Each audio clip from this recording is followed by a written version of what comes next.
국가정보자원관리원 화재로 정부 행정 시스템 장애가 이어지자 국가정보원이 오늘 국가사이버 위기 경보를 관심에서 주의로 올렸습니다. 국정원은 이날 국가사이버안보센터 사이버 위기 경보를 통해 이날 오후 6시를 기해 이같이 상향 조정한다고 공지했습니다. 행정정보 시스템 장애에 따른 대국민 피해를 최소화하고 혼란한 상황을 악용한 해킹에 대한 모니터링이 강화될 필요가 있다는 것이 위기경보 발령 취지입니다. 각 행정기관은 사이버 공격, 전산망 마비 등 특이 징후가 포착되면 국가사이버안보센터 및 국가안보실로 즉시 통보해야 합니다. 국가정보자원관리원 화재로 가동이 중단됐던 정부 서비스가 순차적으로 복구되고 있습니다. 모든 시스템의 완전 복구까지는 시간이 걸릴 것으로 보이는데요. 네, 얼마나 걸릴지, 이번 사태의 원인은 무엇이고 재발을 막으려면 어떤 대책이 필요한지 전문가와 짚어보도록 하겠습니다. 염흥열 순천향대 정보보학과 명예교수 자리했습니다. 안녕하십니까? 교수님 안녕하십니까? 네, 안녕하세요. 반갑습니다. 네. 국가정보자원관리원에서 발생한 화재로 정부 전산망이 멈춘 지 나흘째입니다. 평일이 시작되는 오늘 민원 대란이 빚어질 거라는 우려도 나왔었는데요. 공공서비스 일부는 정상화됐지만 이 주민센터, 은행권 등 현장에서의 불편은 여전했던 것 같습니다. 이번 사태를 좀 어디까지 심각하게 보시는지요? 네, 현재 정보자원관리원이 관리하고 있는 이 정보 시스템이 한 1,600개 정도 됩니다. 예. 시스템이 1,600개라는 것은 1,600개 정도의 서비스가 존재한다는 겁니다. 그중에서 이번에 그 화재가 난 대전 본원에서 관리하고 있는 게 한 674개 시스템입니다. 네네. 그거는 674개 서비스가 있다는 거죠. 그중에서 이제 이 5층에서 화재가 발생했는데요. 네. 5층에서 사고가 발생하고 그 인접에 약 69개의 시스템이 전소돼 버렸습니다. 시스템이 전소됐다는 얘기는 무슨 얘기냐면 그 네트워크 장비가 있고요. 네. 그다음에 이 보안 장비가 있고 그다음에 서버가 있고 그다음에 그 스토리지가 있습니다. 요 전체 세트가 완전히 망가지게 된 겁니다. 그리고 나머지 551개는 다른 층에, 2, 3층에 이렇게 위치하고 있어서 화재로부터 안전하게 지킬 수가 있습니다. 그런데 551개도 사실은 이 분진들이 영향을 받을 수가 있습니다. 그래서 이제 서버나 이 하드웨어에 이 스토리지나 이런 하드웨어에 영향을 좀 줄 수가 있으니까 이게 이제 이 복구를 하려면 모든 준비를 차근차근 해서 그 영향을 최소화하는 상태에서 이 서비스가 복구가 될 걸로 그렇게 보여집니다. 현재 이 복구 상황은 행안부는 이 정부 시스템을 한 4개의 등급으로 이렇게 구분해서 관리하고 있습니다. 네. 1등급에서 4등급까지 이렇게 하고 있고요. 그러면 1등급, 그러니까 정보의 중요도나 아니면은 사용자 수에 따라서 이 행안부가 이렇게 관리하고 있는 상황입니다. 그런데 1등급하고 2등급이 예를 들어서 정부24 서비스랄지 우체국 금융 서비스 이런 겁니다. 행안부 입장에서는 이 국민 생활에 굉장히 밀접한 영향을 주는 서비스부터 복구하겠다라는 부분이고 아까 얘기했다시피 551개의 영향받지 않은 서비스는 순차적으로 무난하게 별 무리 없이 복구가 될 것으로 예상되고 있습니다. 그렇지만 나머지 문제는 96개 서비스 있잖아요. 네. 이 시스템이 완전히 전소된 그 시스템에 대해서는 또 대책이 필요한 상황입니다. 예. 지금 오늘 오후 4시 기준으로 73개가 복구가 된 건데 그러면 시스템 복구 속도는 어떻게 지금 순조롭게 진행이 되고 있다라고 보세요? 어떻게 보세요? 예, 처음에 저는 좀 걱정을 많이 했습니다. 네. 사실은. 왜 그러냐면 화재가 이렇게 발생했고 그게 얼마 정도 시스템에 영향을 줬는지 그게 굉장히 중요한데 그중에서 69개라고 하면은 지금 현재 그 영향을 받은 거고 나머지 551개 정도는 네. 좀 영향을 덜 받아서 전체 시스템의 한 10% 정도가 화재의 영향을 받게 된 겁니다. 그러니까 이 현재 진행 상황은 10% 정도 됐으니까 나름대로 준비된 상태에서 이 복구가 되고 있다고 그렇게 생각할 수 있을 것 같습니다. 네. 정부는 이제 속도를 끌어올리기 위해서 민간 클라우드까지 투입을 했는데요. 대구 민관협력 클라우드로 시스템을 옮겨서 복구하겠다는 계획입니다. 이렇게 민간 인프라를 활용하는 것, 좀 효과를 어떻게 보세요? 지금 현재 69개가 이 5층에 있는 서버가 완전히 망가져 버렸거든요. 네네. 그럼 이제 그 정부 입장에서는 두 가지 방법이 있을 겁니다. 거기 있는 서버를 다 드러내고 새로운 장비를 넣어서 시스템을 복구하는 이런 방법이 하나 있을 거고요. 그런데 이 서버, 그 정부에서 이 조달하는 이런 서버를 구축하는 것은 정부 조달입니다. 그래서 시간이 굉장히 오래 걸립니다. 그래서 이제 정부가 생각한 게 이 대구 클라우드에 민간이 구축하는 클라우드가 센터가 있습니다. 뭐 네. 대구 분원에 이렇게 설치되어 있는. 그래서 이제 거기에 있는 이미 서버나 아니면 네트워크 장비나 보안 장비를 활용한다면 뭐만 가져가면 되냐면 데이터만 가져가면 됩니다. 데이터가 가져가면 물론 이제 그것도 정합하고 그다음에 이 뭐 이렇게 상호 운영성도 테스트하고 보안 이 시스템도 점검해야 되고 뭐 이런 여러 가지 한두 줄의 이 그 시간이 좀 필요하겠지만 네. 현재 이 정부의 행안부가 발표하기를 데이터는 이 1등급하고 2등급은 매일 단위로 하루 단위로 백업을 공주센터에 하고 있는 것으로 이렇게 알려지고 있습니다. 예. 3, 4등급은 2주나 한 달 단위로 이렇게 하고 있습니다. 그래서 이제 그 아까 그 공주 분원에 있는 데이터를 잘 이렇게 끄집어내서 아까 그 대구에 있는 그 민간협력센터에다가 이렇게 옮겨주면 그러면은 훨씬 현재 있는 그 행안부의 저 대전 본원에 있는 5층에 있는 시스템을 걸어내고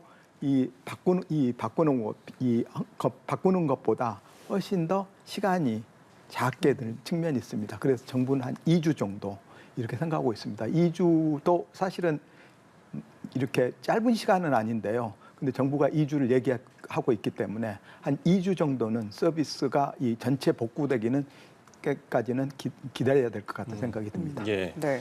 이번 사태로 국정자원이 서버의 복구 환경은 갖춰져 있지만 클라우드 복구 환경은 구축이 완료되지 않은 상황으로 보인다 이런 관측이 나오더라고요. 이게 아무래도 이제 전문적인 영역이기 때문에 이 부분을 좀 쉽게 설명을 해주신다면 어떻게 이해하면 됩니까? 네, 이게 이제 이중하라는 용어가 있을 거고요. 예. 이원하라는 용어가 있을 겁니다. 처음에 이중하라는 것은 뭐냐면 한 센터 내에다가 똑같은 시스템을 두 개를 이렇게 구축해 놓습니다. 예. 지난번에 행안부가 2023년도에 발생한 것은 이 한 센터 내에 네트워크 장비에 하드웨어의 결함이 발생했습니다. 그래서 한동안 서비스가 중단된 부분이거든요. 그런 부분은 이중화 시스템을 구축해 놓으면 한쪽에서 만약에 장애가 발생하면 바로 다른 쪽으로 이렇게 넘겨서 서비스를 계속 받을 수 있습니다. 예. 그런데 이번 같은 경우는 뭐냐면은 화재가 대전 본원에서 발생한 겁니다. 그러니까 행안부 입장에서는 다른 시스템에 영향을 주지 않기 위해서 전체를 다운시킬 수밖에 없습니다. 그러면 이 대전 시스템 전체가 다운이 됐기 때문에 어딘가는 똑같은 그런 기능을 하는 쌍둥이 센터가 있어야 됩니다. 네. 그 쌍둥이 센터가 이원화라는 개념입니다. 그래서 똑같은 시스템을 이 센터를 두 개로 이 두 개 센터에다가 넣어놓고 그리고 액티브라는 방식으로 동작을 합니다. 네. 그래서 똑같이 두 개가 그 동작을 하고 있다가 한쪽 센터에 이상이 발생하면 지금처럼 있잖아요. 그럼 바로 이 다른 뭐 그 공주랄지 아니면은 뭐 광주랄지 대구에서 그거를 테이크오버 해가지고 그거를 똑같은 걸 그대로 서비스를 하면 그러면은 바로 중단 없는 그러니까는 그리고 행안부가 뭘 얘기했냐면 이 2023년이죠. 3년에 이제 그 사고가 나고 나서 앞으로는 2~3시간 이내 적어도 1등급하고 2등급 정보 시스템에 대해서는 2~3시간 이내에 복구를 완료하겠다라고 얘기를 했습니다. 네. 그러면 이제 그게 완료가 되려면 이중화된 시스템도 필요하고 이용화된 시스템도 필요하다라고 이렇게 볼 수 있을 것 같습니다. 그게 지금 제대로 지켜지지 않은 이유가 뭐겠습니까? 그렇다면. 이원화 체계가 아직은 덜 구축된 것 같습니다. 완성이 왜 그게 만약에 이 공주센터가 지금 이 전체 이 아까 얘기했다시피 1,600개 중에서 이원화 체계는 뭐 시스템 등급에 따라서 1등급하고 2등급을 우선 적용하고 있어서 그 중에 극소수인 것 같습니다. 그리고 전체 시스템을 다 커버한 게 아니고 그 중에서 아주 일부만 이렇게 커버하고 있는 것 같습니다. 그래서 이제 현재 상태에서는 이중화 체계가 이 원활하게 작동하지 않았다라고 생각하고 있고 그거를 이제 DR이라고 얘기합니다. 예. 그래서 재난 복구 시스템이라고 얘기하고요. 근데 두 가지 개념이 있습니다. 하나는 데이터 복구라는 부분이 있고 그다음에 재난 복구라는 부분이 있는데요. 예. 데이터 복구는 아까 얘기했다시피 공주의 분원에서 이 스토리지를 별도로 하루 단위랄지 아니면은 뭐 2주, 4주 단위에 이렇게 하고 있기 때문에 그 데이터는 살아 있을 것 같습니다. 근데 이제 그 아까 얘기했다시피 그 이중화가 시스템이 완벽하게 작용됐다면 이제 그런 그 행안부가 얘기했던 2-3시간 내에 시스템이 바로 다른 이 센터의 시스템으로 넘어가서 이 원활히 작동했을 것으로 생각이 됩니다. 좀 예. 아쉬운 측면이 있습니다. 일각에서는 이 공주센터가 만약에 제 역할을 했다면 이번 화재가 났어도 국가 전산망 먹통 사태를 막을 수 있었다라는 이야기도 나오더라고요. 이 이야기는 어떤 이야기인지 설명을 해주신다면. 예, 맞습니다. 그러니까 지금 아까 얘기했다시피 이중화 시스템이 작동을 잘하면 됩니다. 네. 그러면 이제 현재 대전 본원이 있고 공주 본원이 있다면은 현재 상태에서는 이 공주센터가 주로 데이터 이 저장 기능을 하는 데이터 복구를 위한 데이터를 이렇게 저장하는 그런 기능만 지금 수행하고 있는데 예. 만약에 이중화 체제로 본원이 있고 그다음에 똑같은 체계 본원에 있었던 정보 시스템의 체계가 적어도 1등급이나 2등급에 대해서요. 이 공주에서 그대로 작동하고 있었다면 이쪽 본원에 화재가 났으면 바로 이 공주에서 바로 그걸 인수해서 계속 서비스를 제공할 수 있기 때문에 그렇죠. 서비스의 중단 없이 제공할 예. 수가 있는 그런 측면이 있습니다. 네, 알겠습니다. 그렇다면 정부가 2024년 문을 열 계획이었으나 2023년 11월 정부 행정 전산망 장애 사태가 발생하자 공주센터에 액티브 재난복구 시스템을 도입하기로 계획을 수정한 바 있었는데 지금 이 액티브 재난복구 어떤 개념인지 좀 쉽게 설명을 부탁드릴게요. 네, 아까도 제가 말씀드렸다시피 이중화라는 개념이 있고요. 이원화라는 개념. 이원화라는 네네. 개념이 있습니다. 네. 이원화는 똑같은 쌍둥이 시스템을 두 개를 이렇게 놔둔 겁니다. 그리고 서비스를 노드 밸런싱이라고 해서 예를 들어서 100개의 서비스가 들어오면 50개는 이 대전 이 본원에서 서비스를 제공하고요. 나머지 50개는 공주에서 이렇게 제공을 하고 있다가 만약에 대전 이 본원에서 문제가 생기면은 아까 50개 나머지 것들을 어디로 넘기냐면 공주 이 분원에 이렇게 넘겨서 이렇게 서비스를 하면은 그러면 이제 이 장애가 이쪽에 발생했더라도 서비스는 계속 되고 있으니까요. 그런 개념이 액티브 모드입니다. 보통 액티브 모드가 있고 네. 액티브 스탠바이 모드가 있습니다. 그거는 아까 얘기했듯이 그 전은 액티브는 바로 그냥 거의 순간적으로 실시간으로 이렇게 이 재난이 복구될 수 있는 거고요. 액티브 스탠바이는 이제 이쪽 시스템이 항상 작용하고 있다가 데이터를 이쪽으로 넘겨서 이제 이쪽은 동작을 하고 있고 이쪽은 이제 그 스탠바이 준비 상태에 있다가 있잖아요. 그러다가 이쪽이 죽게 되면 데이터만 싹 가져와서 이쪽에서 서비스를 제공하는 겁니다. 네. 그게 이제 2-3시간 정도 걸릴 수 있다는 상황입니다. 그래서 이상적으로는 액티브 모드로 작동하는 게 가장 이상적인 가장적인 부분입니다. 예. 그런데 문제는 뭐냐면 네네. 액티브 모드로 동작을 하려면 아까 그 센터 내에 이중화가 필요하고 이원화가 필요하기 때문에 한 세트만 필요한 게 아니고 4세트가 필요하게 됩니다. 아, 그렇네요. 예, 그러면 4세트가 필요하다는 얘기는 그만큼 장비를 더 사야 되는 거고요. 네. 또 비용적인 측면에서도. 예, 그리고 네. 또 이렇게 관리를 잘해줘야 됩니다. 이게 그냥 이렇게 4세트가 자동적으로 작동하는 게 아니고요. 뭐 이 데이터를 동기화시키는 그런 작동도 필요하고 노드 밸런싱도 잘 해야 되고요. 그렇기 때문에 그런 상황에서 이 관리 인력이 필요합니다. 두 가지가 필요합니다. 장비가 필요하고 관리가 필요한데요. 그러면 그게 장비가 필요하다는 얘기는 이 예산이 필요한 부분이고요.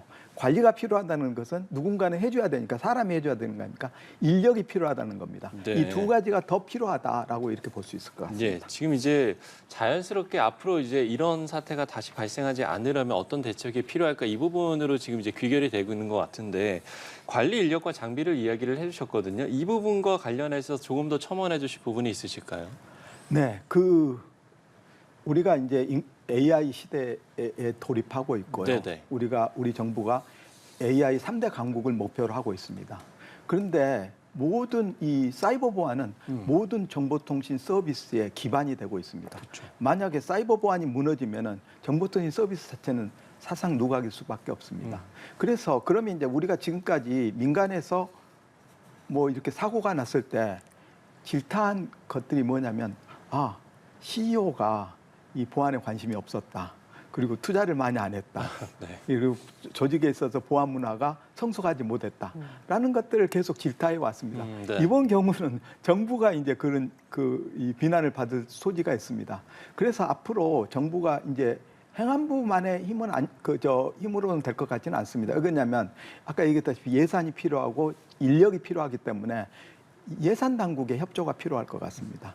그래서 이 사이버 보안의 이슈는 국정의 최고 우선순위가 돼야 되는 부분이고요. 예. 그걸 하기 위해서는 역시 정부도 똑같이 이 예산을 투입하고 그다음에 이렇게 사이버 관리 체계를 구축하는 그래서 인력도 필요하고요. 이런 부분이 필요하다고 생각합니다. 똑같이 민간에서 했던 그것들이 바로 정부에 그대로 옮겨와야 될 시기가 되지 않았나는 생각이 듭니다. 네, 예. 알겠습니다. 국가정보자원관리원 화제 대책까지 들어봤습니다. 여명리얼 순천현대 정보보호학과 명예교수와 함께했습니다. 오늘 말씀 고맙습니다. 네, 감사합니다. 대전 국가정보자원관리원 화재로 전산망 마비 사태가 나흘째 계속되고 있습니다. 이번 화재를 두고 다양한 원인이 지목되면서 사실상 예견된 참사였다는 의견도 나오는데요. 자세한 내용 김명주 서울여대 정보보호학과 교수와 이야기 나눠보겠습니다. 어서 오십시오. 네, 안녕하세요. 네, 화재의 여파가 계속되고 있는데 지금 행정 시스템 장애가 이어지고 있는 상황이거든요. 그런데 복구율을 보니까 오늘 정오를 기준으로는 아직 10% 미만인 걸로 나타나고 있는 상황입니다. 이렇게 복구가 좀 더딘데 여러 가지 요인이 있을 것 같은데 어떤 원인이 좀 작용하고 있다고 실제로 보세요? 화재가 났었던 그 방에 한 300여 대의 시스템들이 있었는데 네. 한 96개는 직접적인 피해를 입었어요. 네. 그래서 이 서버들을 이제 사실 대구로 옮겨서 재설치해서 돌리는 과정 가운데 있기 때문에 이제 재설치하고 난 다음에 시스템을 올렸을 때도 과연 내부의 데이터나 프로그램에 문제가 있는지 없는지를 다 확인하는 작업들이 상당한 시간이 걸리는 걸로 알고 있습니다. 예, 지금 말씀을 하신 것처럼 전소된 굉장히 큰 피해를 입은 96개 시스템의 경우에는 대구 센터로 이전을 해야 돼서 네. 이전이 완료되는 그 시점까지 약 4주 정도가 소요될 거다라는 전망이 있거든요. 근데 여기에 뭐 국민신문고, 법령정보센터, 그리고 공무원 내부 업무망도 속해 있어서 이 행정 업무의 큰 차질이 4주, 그러니까 한 달은 이어질 걸로 볼 수 예, 있는 건가요? 공무원들이 내부에서 쓰는 보통 온나라 시스템도 그렇고 예. 특히 이제 이 신분증을 확인하는 서비스가 있어요. 네. 그래서 신분증을 확인해야만 추가적인 서비스를 받는 부분들이 지금 올스톱된 상태고요. 이거는 이제 지방에도 영향을 주고 있고, 그리고 뭐 복지 시스템이라든지 그다음에 민원 시스템들, 신문고 이런 부분도 여전히 이제 원하는 서비스를 못 하고 있는 상황입니다. 그러면은 이게 4주가 걸린다고 하는데 그 중간에 좀 빨리 복구가 되거나 일부 시스템이 재개되거나 그거는 좀 어려운 네, 거예요? 아니 이제 확인을 해봐서 일단 우선순위를 세워서 예. 민원 서비스가 급한 부분들은 먼저 이제 복구를 할 거고요. 그다음에 그게 데이터랑 특별히 손실이 안 돼 있으면 먼저 올릴 것 같습니다. 그래서 매일매일 뭐 새로운 시스템이 올라올 수 있긴 한데 문제는 이게 전체적으로 다 독립되어 있는 게 아니라 연동되어 있거든요. 연동되어 있는. 네, 연동되어 있는 부분까지 확인하려면 이제 정부가 예측했던 건 좀 4주라고 그러는데 데이터 상태에 따라서는 4주가 더 걸릴 수도 있다라고 걸릴 보고 수도 있습니다. 있다. 네. 완벽하게 복구가 되기까지는 사실 네. 한 달 이상의 시간도 네네. 예상이 되는 상황이고요. 이번 화재로 인해 민원 행정 업무가 마비된 상황인데 이 사태의 지금 핵심은 뭐라고 좀 보고 계십니까? 문제의 원인이랄까요? 직접적으로는 이제 이런 기관망 시스템이 고장이 나면 옆에 예비 시스템이 있어요. 예비 그래서 그래서 예비 시스템이 탁 따라 올라와야 되는데 그걸 이제 기술적으로는 보통 이중화라고 합니다. 네. 네, 이중화는 여러 가지가 있지만 뭐 A라는 시스템이 있으면 A하고 똑같은 쌍둥이 시스템을 운영을 하고 있다가 A가 죽으면 B라는 게 탁 따라 올라와야 되는데 그런 이중화 시스템이 이전부터 이제 감사원도 지적을 했고 뭐 여러 가지 2년 전 화재에서도 지적이 됐는데 이제 이런 부분이 실제로는 일부밖에 구현이 안 되고 나머지 지금 올라오지 못한 시스템은 이중화가 안 된 거죠. 네, 그렇게 볼 수가 있습니다. 이중화, 그러니까 쌍둥이 시스템을 예비용으로 만들어놔서 문제가 네. 생겼을 때 바로 사용할 수 있도록 그렇죠. 가동을 해야 한다고 설명을 하셨는데 일부밖에 그 이중화가 이루어져 있지 않았다고 설명을 하셨어요. 이거 왜 제대로 이루어지지 않았던 거죠? 2년 전에 이제 라우터 고장 때문에 똑같이 정보망이 이제 올스톱된 적이 네, 있었거든요. 2023년에. 그래서 그때 예. 대책을 세우면서 이제 노후된 장비부터 이제 교체를 하고 그다음에 시스템을 이렇게 등급으로 나눠서 진짜 중요하고 긴급한 1등급, 2등급들은 이중화 작업을 하자라고 계획을 세웠어요. 네. 세웠고 올해 이제 전자정보법 시행령도 이제 그걸 시행에 옮겼는데 문제는 예산이 없다 보니까 예산 이걸 문제군요. 한꺼번에 못 하는 거죠. 그래서 2026년, 2027년까지 단계적으로 하는 과정 중에 이제 화재가 발생을 한 거죠. 그럼 지금 이 데이터 중에 이중화는 어느 정도 좀 비중으로 되어 있다라고 볼 수가 있을까요? 사실 그 작년에 감사원에서 이중화에 대해서 1등급, 2등급 시스템을 조사를 했더니 약 한 40.5% 정도가 안 돼 있다. 이렇게 봤는데 그 사이에 이제 시스템이 늘어난 것도 있어서 대략적으로 보면은 반 이상이 안 돼 있고 전체적으로 이제 3, 4등급까지 포함하면 거의 한 8, 90%가 안 돼 있다라고 보시면 될 것 같습니다. 그런데 만약에 이중화가 거의 100%에 가까운 비중으로 좀 돼 있었다면 좀 파장이 좀 적었을까요? 뭐 이론상 교과서상은 이제 그렇게 되어 있으면 당연히 한쪽 시스템이 망가져도 다른 한쪽이 따라오니까 보통 이제 업무의 영속성이라고 하는데 이게 중단되는 경우가 많이 줄어들 거라고 보고 있어요. 근데 문제는 이제 이게 다 예산 문제죠. 이중화가 되면 최소 예산이 2배 이상이 들어가는 거라서 사실 막대한 예산이 들어갑니다. 알겠습니다. 그리고 이번 화재로 인해서 데이터가 손실될 가능성도 제기가 되고 있습니다. 실시간으로 백업이 이루어지지 않아서 마지막 백업 시점이 언제였는지에 따라서 데이터 손실 여부가 좀 달라질 수 있다고 하는데 이게 저희는 사실 전문적인 영역이라서 일반 국민들은 잘 알지 못하는 내용이거든요. 이거는 보통 어떤 식으로 백업이 이루어지는 건가요? 보통 이제 계속적으로 실시간 백업이라는 게 어떤 이용자가 어떤 주문을 하면 관련된 이제 저희들 전공용어로 트랜잭션이 발생하는데 이게 이제 정전이라든지 어떤 사고 때문에 딱 중단되면 이용자가 들어왔던 것들을 최대한 많이 품고 얘가 저장이 되어서 죽어야 돼요. 네. 그런데 이제 그렇지 못하고 죽어버리면 이용자는 분명히 뭔가를 서비스를 요청했는데 안에는 기록이 되어 있지 않아서 지금 이제 토요일 날 시스템이 죽을 때 혹시 이용하고 있었던 서비스들이 있으면 그 서비스들의 데이터들이 사라질 수 있다는 이제 그런 위험성이 있고요. 또 기본적으로 이제 백업 데이터 가운데서도 이게 급작스레 시스템이 다운될 경우에 망가지는 경우도 있어서 이제 다 살펴봐야 될 것 같습니다. 그러면 결국 지금 데이터가 어느 정도 손실이 됐을지도 사실 지금 정확히 알기 어려운 상황이라는 말씀이죠. 지금 96개 중에서 일부는 올라오긴 했지만 96개를 이제 대구센터로 옮겨서 지금 다시 복귀하는 도중에 있는데 안에 이렇게 들여다봤을 때 데이터의 상태에 따라서 사주보다 줄어들 수도 있고 뭐 최악의 경우는 사주보다 더 늘어날 수도 있다는 생각을 합니다. 네, 사태가 조금 장기화할 수도 있는 상황인 건데 이렇게 피해를 키운 데에는 이 배터리 문제의 배터리와 그리고 업무 시스템 서버가 굉장히 좁은 공간에 같이 배치가 돼 있었다고 전해지고 있습니다. 서버와 서버 사이 간격도 1.2m, 공간이 협소했다. 이게 처음부터 설계가 좀 잘못된 거 아니냐는 지적도 나오는데 이 부분은 그게 동일하시나요? 이제 지금 화재가 났던 대전 본원이 이전에 한국통신의 전산센터였어요. 네. 과거에는 그렇게 이제 서버끼리 붙여놓고 그 옆에 이제 정전에 대비해서 UPS라고 그래서 배터리가 들어가 있는 것을 바로 옆에다 이렇게 뒀는데 규정상 서버와 서버는 보통 1m 20cm, 그다음에 배터리는 한 60cm 띄워도 되는데 최근에 이제 배터리 화재가 많이 나잖아요. 그렇습니다. 이제 그러다 보니까 3년 전에 카카오에 이제 화재 사건이 발생하고 나서 이 배터리가 있는 부분들을 다른 곳으로 이격시켜라 그래서 배터리를 옮기는 작업을 하고 있었어요. 원래 하고 진행 있는 중이었죠. 그렇죠. 지하로 옮기는 과정 중에 이제 이게 화재가 발생을 한 거죠. 네. 지금 말씀하신 것처럼 이 리튬 이온 배터리가 원인으로 지목이 되고 있는데 사용 기한을 이미 넘겨서 교체 권고가 한 차례 있었지만 별다른 조치가 없었다라는 보도도 나오고 있는 상황인데 그러니까 지금 문제가 있긴 있다. 이게 완벽하지 않은 상황이다라는 인지는 좀 있었던 것 같아요. 그렇죠. 배터리도 내구 연한이 있거든요. 보통 이제 제조사에서 보장해주는 기간이 보통 10년인데 이번에 사고 났던 것은 11년입니다. 네. 그러니까 이제 배터리가 보증 기간은 지났지만 여전히 쓸 수 있으니까 뭐 어떻게 보면은 예산을 아끼는 측면이기도 했지만 이제 기간만 같은 데서는 예산을 아끼면 되지 않고 원래대로 따라줘야 되는데 예산이 없었던 거죠. 네. 바꿀 수 있는 여력이 없었던 것 같습니다. 지금 계속해서 이제 예산 문제를 네. 얘기를 하고 계신데 아무래도 예산을 좀 투입해서 미리미리 관리를 했었으면 좋을 것 같아요. 그렇기 때문에 이제 이게 예고된 사고 아니냐라는 지적도 나오고 있는 상황입니다. 그리고 배터리 자체 결함보다는 뭐 이전 과정이 조금 철저하지 않았다. 그리고 감독도 좀 소홀했다. 이런 지적이 나오는데 현실적으로 좀 보시기에는 공감하세요? 사실은 이제 그 작업실에 이제 투입됐던 인력들밖에 모르는 거잖아요. 뭐 그렇죠. 일부에서는 무자격자가 이거 한 거 아니냐, 뭐 아르바이트생 동원한 거 아니냐 이런 이제 이야기가 나오는데 그거는 좀 더 조사를 해봐야 될 것 같고요. 보통 이렇게 이제 위험한 배터리를 옮길 때는 주로 어떠한 안전 지침을 따르는 가이드라인들이 있기 때문에 아마 그걸 따랐을 거라고 기대는 하지만 또 어떤 일이 있을지 모르겠고 또 얘는 또 충격에 많이 약합니다. 그래서 네. 분리하는 가운데 충격을 받으면 또 화재가 발생할 수 있는 위험도 있었던 걸로 알고 있습니다. 네. 굉장히 많은 불편을 초래하고 있기 때문에 좀 어떤 게 원인이었는지 좀 세밀하게 조사를 해봐야 할 것 같습니다. 그리고 조금 전에도 계속 언급을 해주고 계신데 2023년에도 비슷한 행정망 장애가 발생한 적이 있습니다. 당시에도 뭐 근본적인 대책을 마련하겠다라고 했지만 이번에도 큰 사태가 일어났고요.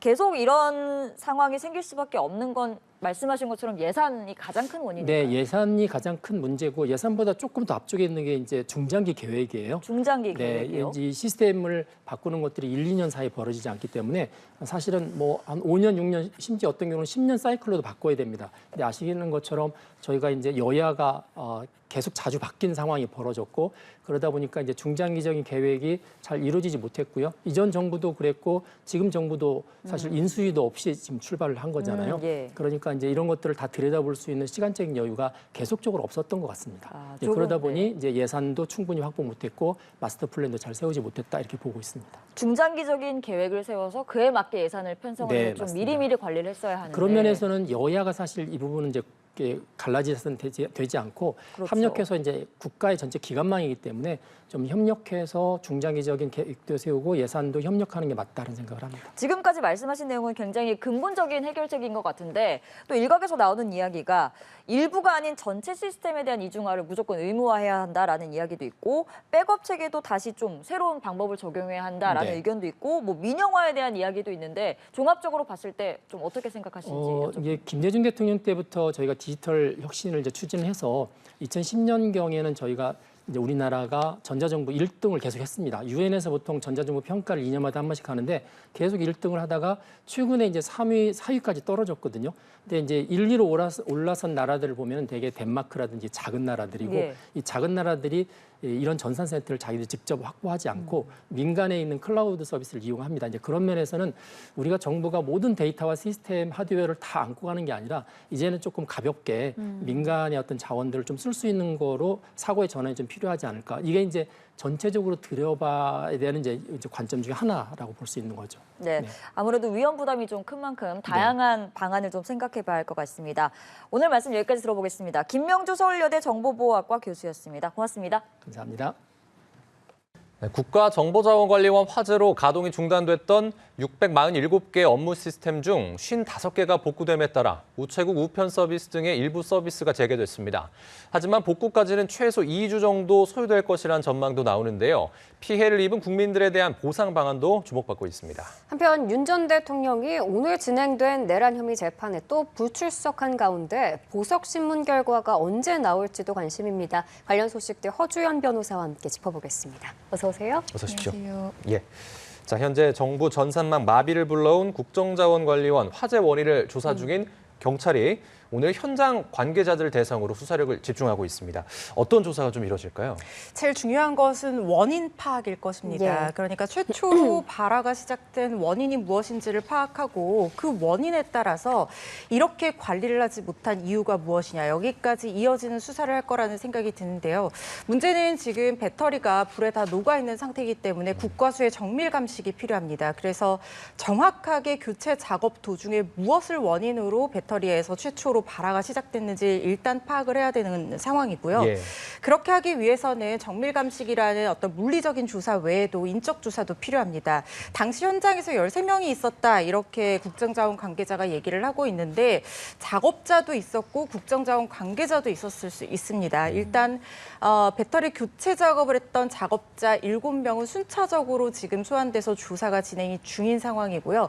국정자원 관계자도 앞으로 추가적으로 필요하다면 소환해서 조사할 것으로 예상이 되고 특히 지금 CCTV 영상 확보 이런 것들도 파악을 해서 이 관계자들의 진술을 뒷받침하는 것이 맞는지 확인하는 작업도 거치게 될 텐데 문제는 이 CCTV가 정확하게 발화하는 장면을 비추지는 않고 있었다고 하니까 아마 인적 진술과 앞뒤 상황을 파악하는 정도로 활용할 거라는 생각이 듭니다. 예, 현재 복구된 상황도 좀 짚어보겠습니다. 멈췄던 정부 행정정보 시스템 647개가 순차적으로 재가동이 되고 있는데 복구율이 아직은 8.5%에 불과하지만 다행히 시급했던 정부 24등은 복구가 됐네요. 그나마 다행이다라는 생각이 듭니다. 지금 방금 제가 확인을 했는데 오후 1시 40분 기준으로 647개 시스템 중에서 55개가 복구가 됐다고 합니다.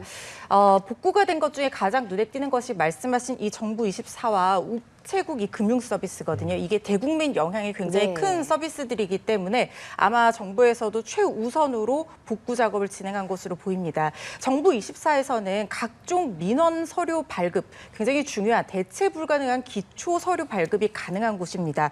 예를 들면 주민등록 등본이라든가 건축물 대장, 토지 내장, 납세 증명서 이런 것들이 발급되고 열람되는 이 시스템인데 물론 각 서류마다 대체할 수 있는 다른 시스템에서 발급할 수 있는 경우도 있지만 정부 24에서 통합적으로 열람하고 발급하는 것이 온라인으로 가능하다 보니까 이런 것들은 다 어떤 뭐 확인이라든가 아니면 납부라든가 이런 기한 내에 이루어져야 되는 행정 또는 법률상 정보 업무 처리의 기본이 되는 서류들이거든요. 예. 그렇기 때문에 가장 먼저 이 복구가 된 상황으로 보이고 지금 택배나 우편을 제외한 우체국 금융 및 보험 서비스도 지금 우체국 예금 같은 것들도 다 출금이나 입금이 안 됐었어요. 그래서 추석을 앞두고 특히 우체국 예금을 이용하는 소상공인들이나 자영업자들이 자금줄이 막히는 것이 아니냐 이런 얘기들이 있었는데 이것도 최우선적으로 복구가 됨에 따라서 아직 완전히 완벽하게 복구된 상황은 아니지만 그나마 지금 좀 급한 불은 껐다라고 볼 수 있고요. 문제는 뭐냐면은 지금 소실된 데이터가 있느냐 없느냐 이걸 확인을 해야 되는데 지금까지 정부의 발표에 따르면 4개 과정으로 백업을 하기 때문에 소실된 데이터가 있다 하더라도 이게 자동적으로 계속해서 복구가 진행되는 시스템이라는 거예요. 그래서 만약에 서버들을 다 복구를 하고 난다고 하면 이 데이터가 소실되지는 않을 것이다 이렇게 예상을 하고 있거든요. 그렇게 돼야 되는 것이 왜냐하면 특히 주민등록 같은 정보들이 만약에 소실이 된다고 하면 정말 엄청난 혼란이 올 수가 있어요. 그래서 최종적으로 정부의 발표를 기다려 봐야겠지만 그나마 저장되고 있는 데이터가 거의 대부분이 저장이 되고 있다는 점에서는 긍정적인 부분 같습니다. 말씀해 주신 것처럼 일부 서비스에 대해서는 좀 복구가 된 상황이고 전소가 된 96개의 시스템 같은 경우에는 대구센터로 이전도 추진한다는 소식까지 전해졌습니다. 여전히 차질을 빚고 있는 서비스들이 좀 많아요. 특히 이제 부동산 거래를 앞두고 불편을 겪는 사례들이 지금 들어오고 있습니다. 일부 공인중개사들이 직접 관할 관청을 찾아서 거래 신고를 직접 해야 되는 상황이라고 전해지는데요. 이 부분 어떻게 된 건가요? 이건 되게 중요한 부분이요. 어떤 부분이냐면 물론 30일 이내 거래 계약 체결일로부터 30일 이내에 이 매매 또는 임대차 계약을 신고하지 않으면 과태료를 부과하도록 되어 있지만 정부에서 이미 이번 사태로 인한 신고 지연에 대해서는 과태료를 면제해 주겠다는 방침을 밝혔습니다. 그럼에도 불구하고 지금 오프라인으로 그러니까 직접 가서 거래 사실을 신고할 수밖에 없는 굉장히 중요한 이유는 특히 주택 임대차 거래 또는 매매 거래 같은 경우에는 이 확정일자를 받게 되어 있거든요. 이게 임차인 같은 경우에는 대항력과 굉장히 밀접한 직결되는 부분이기 때문에 더 쉽게 설명드리면 만약에 문제가 생겼을 때 내가 최우선으로 보증금을 변제받을 수 있는 어떤 그런 권리들을 증명하는 자료가 될 수 있고 만약에 여러 순위가 경합되어 있는 경우 그러니까 이 보증금을 받을 사람이 여러 명 있는 경우에는 확정일자 순서대로 변제가 되기 때문에 이거는 임차인에게 굉장히 중요한 문제가 될 수 있거든요. 그러다 보니까 거래 신고를 해야지만 확정일자를 받을 수가 있는데 예. 사실 기존에는 자동으로 거래 신고를 하면 온라인으로 확정일자가 자동으로 부여가 됐었습니다.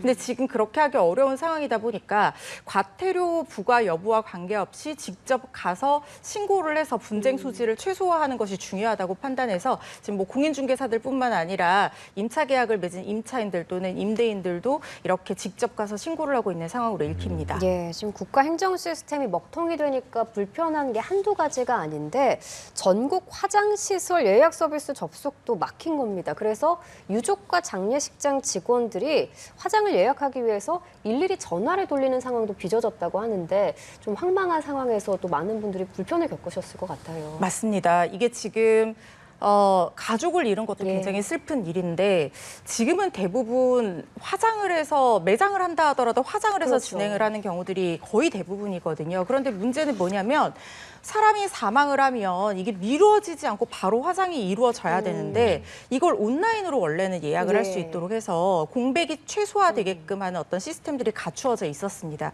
그런데 지금 그게 먹통이 된 상황이다 보니까 전국 화장장에 어디에 빈 시설이 있는지, 그러니까 돌아가신 망인을 어디서 지금 화장을 바로 진행할 수 있는지 확인이 안 되는 거예요. 그래서 유족들과 장례식장 직원들, 장례 지도사들이 일일이 전국 화장장에 전화로 문의를 해서 빈 곳이 있는지 몇 시에 화장이 가능한지 이런 것들을 확인하고 예약해야 되는 작업을 거치고 있는 상황이거든요. 예. 당분간은 혼선을 피하기 어려운 상황으로 보입니다. 그렇군요.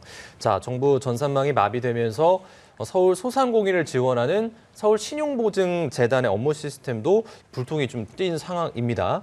자, 추석을 앞두고 사실 굉장히 급전이 필요한 소상공인 분들이 좀 많을 것 같은데 자영업자들, 소상공인들의 불편이나 피해가 좀 예상이 되고 있습니다. 이 업무에는 왜 차질을 빚게 된 건가요? 서울신용보증재단이 하는 일은 뭐냐면요.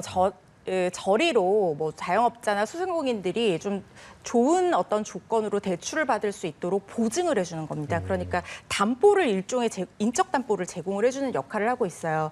그러다 보니까 소상공인들이 만약에 신용보증재단의 보증을 받아서 은행에서 대출을 받고 싶다고 하면 일단 신용보증재단에 관련한 서류들을 제출해야 됩니다. 어떤 서류가 있냐면 대출의 연체 이력이 있는지 아니면 세금은 다 냈는지 제대로 냈는지 기존 대출은 얼마나 되는지 그리고 사업자 등록증 그리고 사업 계획서 이런 것들을 다 제출을 해서 신용보증에서도 이 사람이 우리가 보증을 서줘도 충분히 돈을 변제하고 이자를 잘 낼 소상공인이거나 자영업자겠구나라는 확신을 주고 거기에 대해서 보증이 이루어지면 은행으로 이 자료를 넘겨서 은행에서 대출을 실행해주는 시스템이거든요.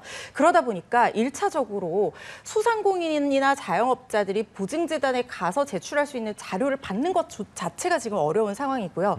그리고 설령 오프라인으로 자료를 다 모아서 서류를 제출한다고 하더라도 보증재단에서 은행으로 이 서류들을 온라인으로 넘겨서 대출을 실행할 수 있도록 해줘야 되는데 은행에서 이 자료들을 온라인으로 확인하기가 어렵고 그렇군요. 모바일 OTP 발급도 지금 어려운 상황이라는 거예요. 그러다 보니까 오프라인으로 간다고 하더라도 이런 보증 업무 자체가 차질을 빚을 수밖에 없는 상황이고 또 하나 이제 마이너스 통장은 특히 지금 추석 연휴 앞두고 급전이 필요한 자영업자 소상공인에게 굉장히 도움이 되는 그런 부분이고 특히 지금 신용보증재단에서 안심통장이라고 해서 굉장히 반응이 좋았던 상품이 있었어요. 예. 1차적으로 빨리 예산이 소진이 돼서 2차 안심통장을 이번 추석 대목을 앞두고 개설을 해줘서 급전이 필요한 어떤 자영업자나 소상공인들에게 긴급 자금 수혈이 될 수 있도록 개설을 해줄 예정이었는데 아까 말씀드린 이유로 이런 것들도 지금 업무 자체가 굉장히 불가피하게 차질을 빚을 수밖에 없는 상황이라는 거예요. 그래서 신용보증재단 업무도 차질을 빚게 되면 결국에는 소상공인이나 자영업자들이 급전이 필요하고 크게 자금을 돌려야 되는 추석 연휴를 앞두고 지금 어쩔 수 없이 피해가 예상되고 있는 상황입니다. 예, 물론 화재 원인에 대한 조사가 계속 진행 중입니다만은 현재 또 얘기가 나오는 게 배터리 권장 사용 연한을 넘어서 사용했다 아니면 작업자의 실수다 이런 얘기가 나오고 있어요. 어찌됐든 좀 관리 감독의 허점이 드러난 부분은 확실한 거잖아요. 그렇습니다. 지금 단독 원인으로 뭐 배터리의 사용 연한을 초과를 한 것이든 아니면 작업자 실수이든 아니면 두 가지 원인이 결합됐든 간에 이 배터리의 사용 연한을 초과했다. 그것도 1년 이상 넘겼다라고 하는 부분에 있어서는 어떤 식으로든 정부의 과실이 있다는 점에 대해서는 좀 부인하기가 어려운 상황이 아닐까 하는 생각이 듭니다. 이게 원인이 됐다는 가정하에서 말씀을 네. 드리는 겁니다. 지금 단순히 이 배터리를 어느 정도로 사용을 추가해도 되느냐, 이 부분에 대해서는 배터리의 종류에 따라서 다를 수 있고 전문가의 판단이 필요한 부분이지만 뭐 하루 이틀이나 몇 달 정도도 아니고 1년 이상이 사용기한을 넘겼다라고 하는 것은 배터리가 그만큼 이 용도대로 사용할 수 있는 어떤 안전에 대한 적합성을 갖추고 있지 못한 상태였다라고 볼 여지가 있거든요. 이런 부분에 대해서는 당연히 관리 감독에 대한 어떤 책임들 물을 수 있을 거라는 생각이 들고, 특히 교체 작업 중에 방금 이제 발표에 따르면 자격이 있는 사람이 시행을 했다라고는 하지만 그 자격이 있는 사람이 교체 작업 중에 매뉴얼대로 이걸 제대로 시행을 했는지 이 부분도 확인이 필요한 부분입니다. 첫 번째로 일단 전원을 끄고 교체를 해야 되는데 전원을 껐는지 여부, 물론 지금까지 조사된 바에 의하면 모두 다 전원을 껐다라고 진술을 하고 있고 실질적으로 이거를 확인을 해봐야 되겠지만 만약에 정밀 감식 결과 배터리의 전원이 꺼지지 않은 상태에서 교체하는 실수가 있었다라고 하면 이 부분은 작업자의 또는 업체의 책임을 물을 수가 있는 부분이거든요. 설령 전원을 끄고 했다고 하더라도 적합한 작업 도구를 사용하고 정확한 작업 순서를 지켰는지 이런 부분들도 원인이 된다고 하면 책임을 물을 수 있는 부분이기 때문에 추가적인 조사는 더 필요해 보이는 상황입니다. 예, 변호사님께서 조금 전에 주민등록증이나 뭐 인감증명서 이런 것들에 대한 중요성도 언급을 해주셨습니다. 발급을 받지 못해서 중요한 때 이런 부분들을 발급을 받지 못한다면 분명히 피해를 본 국민들이 있을 텐데요. 만약에 정부의 과실로 입증이 된다면 피해를 본 국민들이 다 같이 힘을 모아서 집단 소송을 할 가능성도 좀 있잖아요. 손해배상을 청구한다면 이런 것들이 좀 어떻게 이루어질까요? 아까 제가 말씀드린 그 통상의 어떤 사용에 적합한 안전성을 결여했다, 이 부분이 바로 국가배상의 요건 중에 하나거든요. 국가기관, 공공기관에서 사용하는 전기 설비도 영조물의 한 종류에 해당할 여지가 있습니다. 그렇다고 하면 국가는 또는 이 관리하는 공공기관은 이 영조물의 상태를 용도상 갖추어야 할 안전성을 충분히 유지할 수 있는 그런 상태로 유지하고 관리하고 감독해야 될 의무가 있고, 만약에 이런 의무를 고의 또는 중대한 과실로 해태를 했다고 하면 여기에 따른 손해배상 책임을 지게 되는 부분이거든요. 그래서 지금 아직까지는 사건 발생 초기이고 다행히 정부 24가 빨리 복구가 됐기 때문에 직접적으로 피해를 입은 국민들이 얼마나 있는지, 피해의 유형은 어떤 것인지 너무나 폭넓어서 사실 상정하기도 어려운 상황이긴 하지만 만약에 피해를 본 국민이 있다면 이 부분을 통해서 국가 배상 청구 소송을 제기할 가능성이 있고, 우리나라에서 말하는 집단 소송은 사실 원칙적으로 법적으로 집단 소송의 의미는 같은 유형의 사고에 의해서 사건에 참여하지 않은, 소송에 참여하지 않은 모든 사람들에게 배상 책임을 인정해 준다는 개념인데, 이거는 증권법 등 일부 소송에만 우리나라에서는 적용이 되고 있기 때문에 일단 일부의 원고들이 되어서 국가 배상을 청구해서 만약에 인용되는 결과가 나온다고 하면 유사하게 줄 소송이 이어지면서 사실상 집단 소송의 형태로 번질 가능성도 배제할 수 없습니다. 저희가 앞서서 비슷한 사례가 있었습니다. 카카오 판교 데이터 센터 화재 때 275억 원의 보상이 집행이 됐는데 정작 판결에서는 그 원고들이 제출한 증거만으로는 카카오의 손해배상 책임이 있다고 단정할 수 없다, 이렇게 판시를 했거든요. 이번 사건이랑은 좀 다를까요? 이게 책임 여부는 국가에 물을 수 있다 하더라도 결국에는 피해 입증 책임이 이 원고들, 그러니까 피해를 봤다는 국민들에게 있는 것이거든요.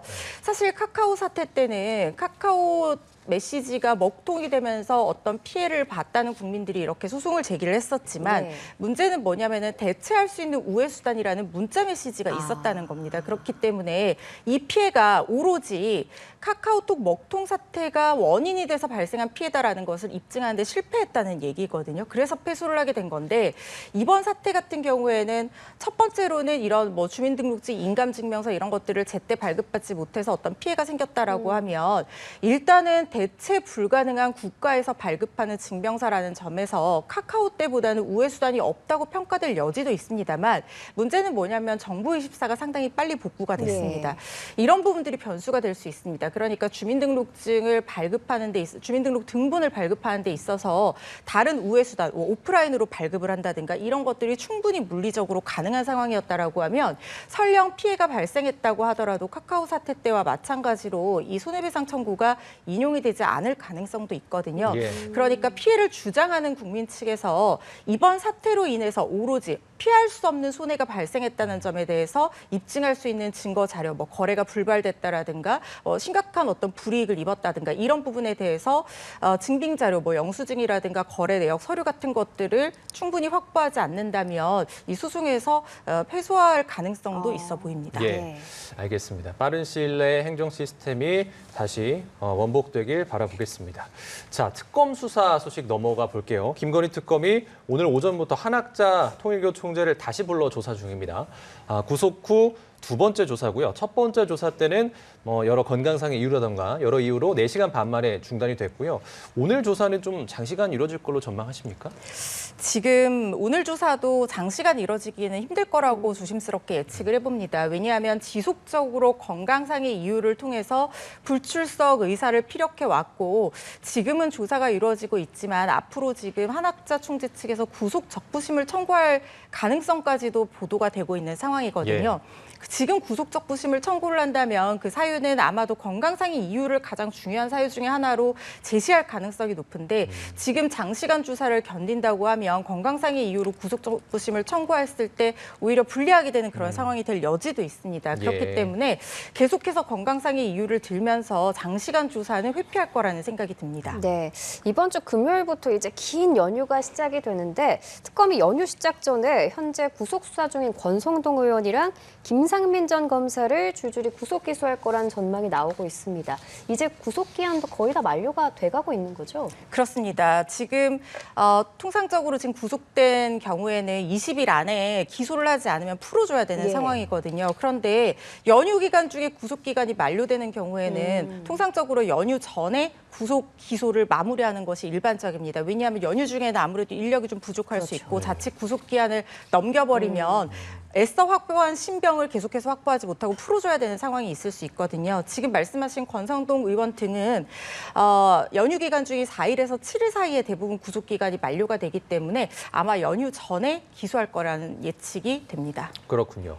자, 김건희 특검이 수사를 개시한 지 이제 90일이 지난 상황이에요. 그동안에 김건희 씨를 포함해서 14명이 구속이 됐는데 이제는 김건희 특검의 칼날이 마지막 윤 전 대통령에게까지 향할 가능성 좀 어떻게 보십니까? 지금 거의 불을 보듯 뻔하다 이렇게 말씀드려야 될 것 같습니다. 왜냐하면 지금 관련한 인물들 권성동 의원을 구속할 때도 그랬고 수수자를 김건희 씨로 특정을 했습니다만은 청탁금지법 위반 혐의를 적용을 했었는데 지금 특검 측에서 특가법상 뇌물 혐의를 적용했다는 보도가 나왔습니다. 그런데 뇌물죄라고 하는 것은 신분범이거든요. 그러니까 공무원이 주체가 되어야지 성립을 할 수 있는 범죄라는 겁니다. 그런데 김건희 씨는 대통령의 배우자였을 뿐 공무원 신분은 아니었고 이 배우자의 지위를 이용해서 각종 공천에 대한 어떤 청탁이라든가 정책 현안에 대한 청탁을 들어줄 수 있는 권능조차도 사실상은 없었습니다.